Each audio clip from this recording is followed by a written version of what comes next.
Hello everyone. I'm Greg Solomon. I'm going to cover a couple of points in this video clip, a couple of subject matters in this video clip. The first subject I'm going to cover is haters. So I find this to be an amusing subject out here on YouTube. And what I find amusing about it is I've seen some video clips out here from certain individuals directed at supposed haters. And what's amusing is the vitriol, the putrid language, the hate, and the poison that is inherent within these video clips and emanating from these individuals. I won't repeat any of the language because I'm not sure if there might be children out here watching these video clips, or just people that just prefer not to hear such language. But suffice it to say that these persons who are pointing the finger at supposed haters are in fact the haters themselves, as indicated, as I said, by the poison emanating from them and the vitriol in their language. They themselves are actually the biggest haters out here on YouTube, and they're too blind to see it. Now, the overwhelming majority of comments on my video clips, and comments to me personally, are positive. But every now and then I will get a comment saying something to the effect of, Greg Solomon, you piss me off. You piss me off, Greg. Well, now I have a piece of advice for you.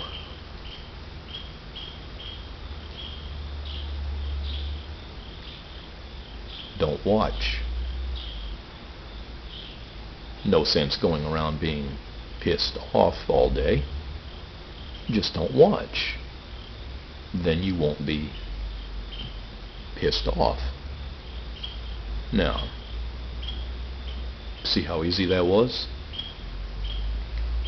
And conversely, those of you who watch my video clips and like the content of my video clips and apparently like the way I present my video clips, I say thank you to you.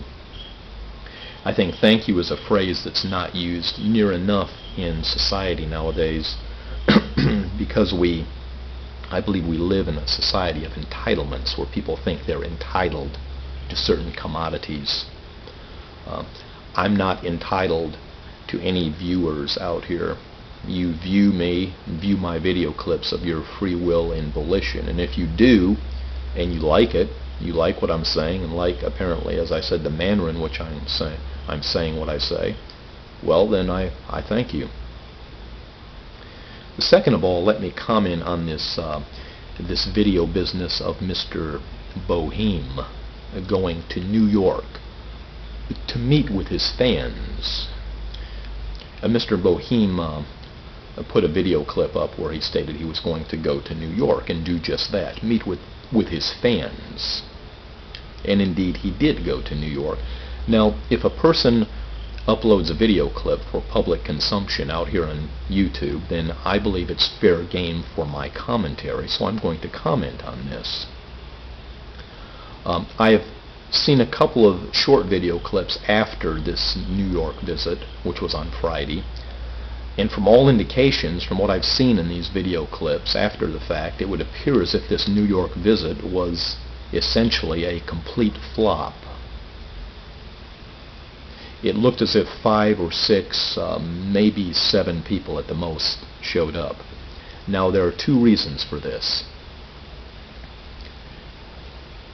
Let me expound upon those 2 reasons. Number 1, Mr. Boh3m, Friday is normally a work day for most people.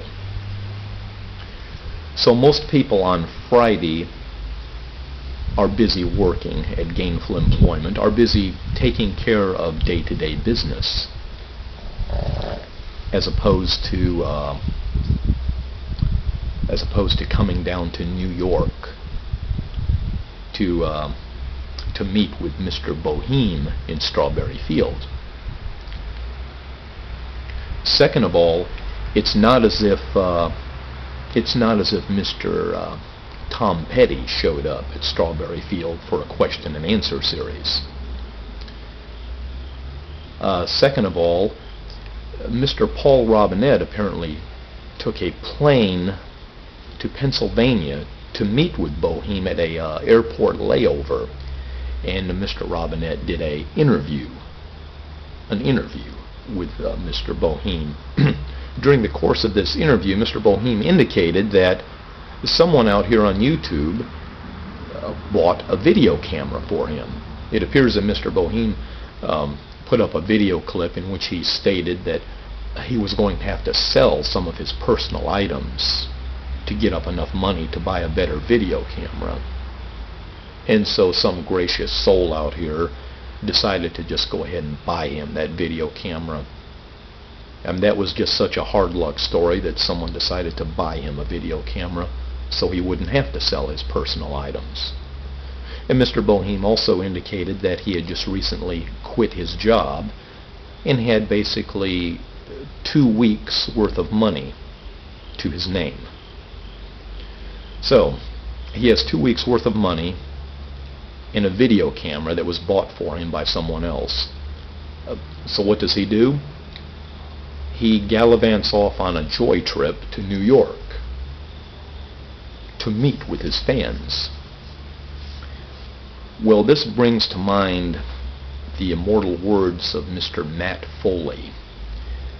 And let me use those words to render a piece of advice to you, Mr. Boh3m. If you're not careful, you are going to end up with your video camera living in a van down by the river.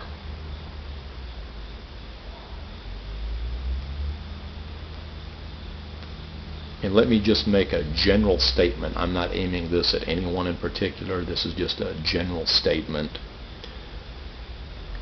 No one in America, no worker in America owes anyone else a living.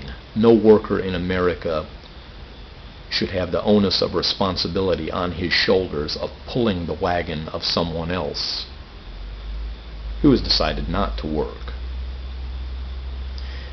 Personally, I would be more apt to give $50 to a coworker who came up to me and said, "Greg, I'm a little financially embarrassed this week between paychecks. Could you loan me $50? I would be more apt to do that than I would to give a bum 50 cents in the street. The reason being because the coworker is doing just that. He's working. He's putting forth effort. And he's trying. And that essentially concludes my my commentary and concludes the comments of this video clip.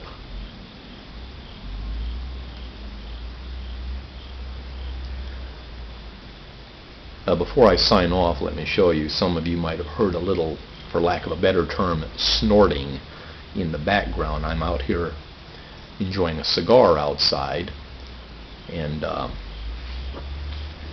have my dogs out here with me. And let me show you the most recent addition to our family.